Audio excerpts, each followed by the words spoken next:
د آدابو د اوداسه نه دا ده چې سړی اول اودس شروع کوي د اودس د شروع نه مخکې اول 3 وارې خپل لاس پرېمځي. حضرت پیغمبر صلی الله علیه وسلم یې چې یو څوک د خوبه د شپې راویښ شو بیا د لاس لوښي ته نه داخلي تر څو پورې چې په لاس 2 وارې یا 3 وارې اوبونه یې تېرې کړي. ولې دا سړی نه ده خبره چې د ده لاس چیرې شپه تېره کړې ده. اول خو یو وارې دا خبره واورو مخکې وختو کې د موجوده وسایل خو نه وو. عربو کې بیا خصوصا د اوبو کمی ډېر و. نو لکه نن سبا ډرمونه چې د اوبو نه خلک ډکوي چې دا څوک اوبه نه لري نو ډرمونه یې ډک کړي. یو هم داسې غټ غټ لوښي جوړ کړي وو اوبو نه به هغه ډک نو بیا به چې اودس کو دغه لوښي باندې به کوه. اوس دغه لوښي کې د اوداسه طریقه لکه موږ چې د حوض اودس کوو د دغه لوښي نه اوبه راخله اودس به کوه په لاس یې راخله اودس به کوه لکه موږ چې د حوض نه اوبه راخلو اودس به کوو صورت داسې و. نو دلته نبي کریم صلی الله علیه وسلم وویلې چې څوک چې شپه یې ویده په خوب تېره کړې سهار راویښ شو چې اودس کوي هغه ډنډ ته هغه لږو اوبو ته هغه غټ تالاو خو نه ده غټ حوض خو نه ده خو یو ډرم دی دا مثلا دغه ته د اول لاس نه ور داخلوي. ولې د شپې کېدای شي د لاس نجس شوی وي یو وارې د لاس پرېمینځي بیا نو دغه لکه تالاو ته د لاس ور داخلوي اوبه راخلي په مزمزه کوي که استنشاق کوي که مخ مینځي که لاسونه مینځي. دا خو حدیث مبارک ظاهري عنوان کې د شپې خبره هم کې راغلی ده چې د شپې د خوب نه څوک ویښ شو او د خوب خبره راغلی چې د خوب نه راویښ شو. اما مسله څنګه ده تخصیص صرف د خوب پورې ده بیا د شپې په خوب پورې ده که مطلقا دا حکم ده. د ائمو حالاتو ته چې سړی ګوري امام شافعي صاحب خوب کې خبره ده که بیا قائله د غرمې قیلولوي او که د شپې خوبي. امام احمد صاحب چې نه د شپې خوب ده خبره ده په خوب کې خو د شپې خوب ځکه په حدیث مبارک کې خو د شپې نوم ذکر شوی ده. اسحاق ابن راوي بیرته بیا خوب عام کوي چې د شپې که د ورځې وي. ایموږ په مذهب تخصیص تر خوبه پورې نشته مطلقا د بیا اودسیا په حال کې چې کله سړی اودس کوي نو اول به لاس مینځي خو د خوب ذکر د دغه دپاره کړی هغه د توهمي نجاست په بنیاد کله په خوب کې سړی خبر نه وي لاس نجس شوی وي. کنې چې اوس روزانه کوي کاروبار کوي په کاروبار لګیا یې ماسپښین دپاره اودس کوي ولې احتمال په دا وي چې په کاروبار لګیا یې نشته چې لاس دې سر ته ژي ته ولګېدلی نجس شوی وي. نو ادب خو دا ده چې مطلقا اودس چې سړی شروع کوي اول به خپل لاس 3 وارې پرېمینځي. دا اول خبره شوه چې د لاس مینځل د اوداسه په سر کې 3 وارې دا مختص تر خوبه پورې نه ده خو غالبا توهم د نجاست الته و ځکه دغه د خوب خبره کړې ده او بیا ډېر خوب اوږد خوب د شپې وي نو ځکه د شپې خبره کړې نه تخصیص تر خوبه شته نه د شپې تر خوبه شته. خو دغه یاد لرئ دا موږ تاسې فقه مبارکه چې ذکر کوي چې اول به 3 وارې لاسونه مینځي دا مینځل تر دغه بند ده. لاس چې ذکر کېږي لاس د لاس اطلاقات په 3 مرحلو کېږي هغه کم مقدار دا ده چې دا روسغه بنده پورې وي یو دوم تر څنګلې پورې دریم تر ولې پورې اطلاقات چې د لاسو راځي چیرې په شریعت کې دغه 3 نو ادنا دغه ده نو که دا مړی ته مینځي په پوره لاس به مینځي تر دا بنده پورې که اوداسه په سر کې مینځي پوره لاس داسې نه چې صرف د ګوتو سر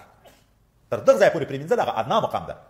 او بیا موږ تاسې د فقه شریف مسله ده چې اول چې لاسونه مینځي دا د لاسو د مینځلو په وخت کې به د ګوتو خلال هم کوي د خلال مسله به سبا ته ان شاء الله بیا روانه کېږي خو دغه خلال داسې ده چې دا ګوتې سره ننه باسي لاسونه چې مینځي لاسونه مینځلو په وخت کې چې دا لاسونه سره ننه باسي. اوس دغه لاس مینځل که لاس یقیني نجس و بیا خو یې مینځل فرض دي یا اوداسه په سر کې پرېمینځل فرض دي ولې چې اوبو ته دغه چې لاس ورړو بیا خو اوبه نجسې کېږي. که لاس یقیني نه ده معلوم چې نجس ده توهم د نجاست و لکه دا د خوب نه چې راپورته شوې یا لکه د الکانو لاسونه وایي اوس دغه لاس چې اوبو ته ور داخل کړي توهم د نجاست راغی حقیقي نجاست فیصله نشته نو لهذا په دغه اوبو باندې اودس کول مکروه دي. په دغه اوبو چې خوف د نجاست شته حقیقي نجاست نه ده نو په دغه اوبو باندې بیا اودس کول مکروه دي چې ورته دغه لوښي ته لاس ورننه یست بیا پس په دغه اوبو باندې اودس کوي. د دغه وجه نه امام شافعي صاحب چې ماته محبوبه دا ده چې سړی په دغه وخت کې دغه لاس نه باسي خو که چا نه یست بیا په کار دا ده چې په دغه اوبو باندې اودس ونه کړي اگر که اوبو په فتوا زه د نجاست نه کم خو کراهت خو راځي. امام احمد صاحب ماته محبوبه دا ده چې دغه اوبو توی کړي ایموږ په مذهب قول د کراهت ده چې په دغه اوبو بیا اودس کول مکروه دي. خو دلته یو خبره وکړه حضرت پیغمبر علیه السلام چې دا نه ده دا سړی خبره چې د لاس چیرې شپه تېره کړې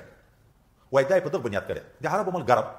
او په عربو کې اول وخت کې پرون موږ تاسو ویل رواج د استنجا بالاحجار وسیر په تیږو به استنجا ویله. اوس نو اوبو استنجا وي نه د تیږو استنجا وه چې سړی ویده شي او خوله وکړي دغه ځای چې هغه لږ نجاست ده په هغه به خوله ورسره ګډېږي که نه. اوس نو کله د شپې سړی په ځان نه د خبر خپل عورت ته یې لاس ور وړی په یغه نجاست باندې نجس شو ځکه نجس یا لوند شوی و په خولو باندې توهم د نجاست راغی چې توهم د نجاست راغی نو ذاتي به احتیاط کوي. اوس نو دغه نه معلومیږي که یقیني نجاست وي هلته په طریقه ولا نجاسه کېږي خو په دغه وخت کې موږ فتوا د نجاست نشو کړی چې دا توهمي خبره ده هلته پرون مو ویلو چې قلیل نجاست معفو ده که نه. لهذا چا داسې ویلي دي چې د دغه توهم د وجې نه دا حکم ده نو که یو سړی په اوبو استنجا ویلی وه بیا ویده شو اوس د خوب نه چې راپورته شو دلته خو ذاتي دا خطره ورکه ده چې د لاس چیرې تللی دی هغه ځای ته د تللی خو هغه ځای خو پاک ده په اوبو خو صفا کېږي نجاست خو بالکل ختمېږي بیا خو مې باید چې دلته بیا د لاس د مینځلو حکم نشي وایي نه دلته بیا مینځي ولې لکه هلته د یو نجاست خطر و چې هغه ځای به په ګندګي ککړ په خولو لوند شوی خو کله دا وي تا په بدن یوه دانه ده په خوب کې دې وګروله دانه وینې شوه وینه دې په لاس ولګېده نجسه شوه که نه شوه توهم خو دلته هم شته او د دغه نه د احنافو یو بل مسلک هم ثابت شو چې لږ اوبو په وقوع د نجاست نجسي کېږي ګورئ په متوهم نجاست کې هم نبي علیه السلام د احتیاط حکم وکړو نو که یقیني نجاست و او لږ اوبو خو نجسي کېږي اودس نه پسې کېږي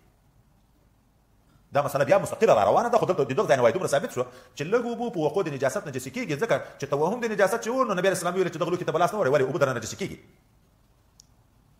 ابن تیمیه غریب دلته خطا شوی ده یو بله معنا کړې چې سړی چې د خوب نه راپورته شو لاس دې مینځي ولې که استنجا یې ویلي په اوبو باندې مینځي دي ولې کیدای شي چې د په لاس شیطان شپه تېره کړي دی څه خبر ده د په لاس په شیطان شپه تېره کړي نو لاس دې ځکه مینځي وایي دا په دغه ځای کې خطا شوی ده د شیطان د شپې تېر په باب نبي علیه السلام د پازې په باب کې خبره کړې ده په پازې د اوبو پورته کش کوي ځکه شیطان کله د انسان خیاشم دا د پازې په بیخ کې دلته شپه تېري دی غافله کوي چې د عباداتو نه وباسي چې پورته نه شي د لاس په باب کې نبي علیه السلام داسې نه وي چې دی نه د خبر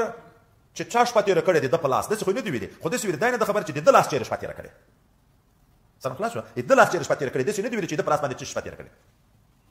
اوس نو چې سړی اودس کوي او دغه غټ لوښی موجود وي په هغه کې اوبه دي په دغه اوبو نه اول خو به لاس مینځي نو څنګه به مینځي نو که وایي لوښی د کږېدن و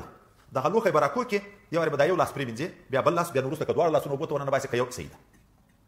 که لوښی غټ ده یې کږېدن نه ده دا غټ رنده نه راکږېږي چې په لاس مینځي بیا به څه کوي نو بیا به لوټه ګورې کنکای لوښی چې په کنکي لوښي لږ اوبه راواخلې خپل لاسونه پرې مینځي که کنکای لوښی نشته په دا غټ رم کې اوبه دي کنکای لوښی نشته جک مک چې اوبه پر راواخلې بیا به څه کوي نو بیا به وایي که په لاس یقیني نجاست نه و نو د چپ لاس دا ګوتې ټول کف نه دا ګوتې به وټیټې دا ګوتو به اوبه راخلې ښی لاس به پرې مینځي بیا نو پس دغه نه به ښی لاس ته اوبه ته وداخلې خو که په لاس نجاست یقیني ده په ګندګي ککړ ده په وینه ککړ ده بیا خو چې ولې داسې اوبه نجسي کېږي بیا به څه کوي نو بیا وایي که بل څوک دي بل چا نه به معاونت وغواړي که بل څوک نشته په خوله اوبه راخیستی شي دغه لوښي نه په خوله اوبه راواخله لاسو باندې واچوه لاسونه په پرېمینځه که خوله نه ورسېږي لاندې ژور ده په ډرم کې دسمال شته در سره دسمال ور ټیټ کړه دا دسمال پورې چې اوبه راپورته شي دغه خو تچېږي دغه باندې لاس پرېمینځه او که نه دسمال شته در سره نه خوله ورسېږي لاس دې نجس ته لاس نشي ورکوزولی بل څوک شته نه چې د هغه نه معاونت واخلې کنکۍ لوټه نشته نو دغه وخت کې تا ته عذر الهي موجود شو قادر نه یې په استعمالولو د اوبو لکه کویای موجود ده خو پړی اوبو که نشته تا ته تیمم بیا په هغه وخت کې روا ده که نه ده روا دلته ذاتي بیا تیمم ووایه قادر نه شوې عجز موجود شو اگر که اوبه موجودې دي چې قادر په استعمالولو د اوبو نه شوې وخت لمانځه د لمونځ به نه پرېږدې بیا تیمم ووایه په تیمم باندې اودس هغه وکړه لمونځ وکړه نو ادب دا چې د اوداسه په سر کې درې وارې لاس پرېمینځل شي بیا پس د هغه نه اودس شروع شي دا د مستحباتو د اوداسه نه ده د اول ترتیب چې شروع کېږي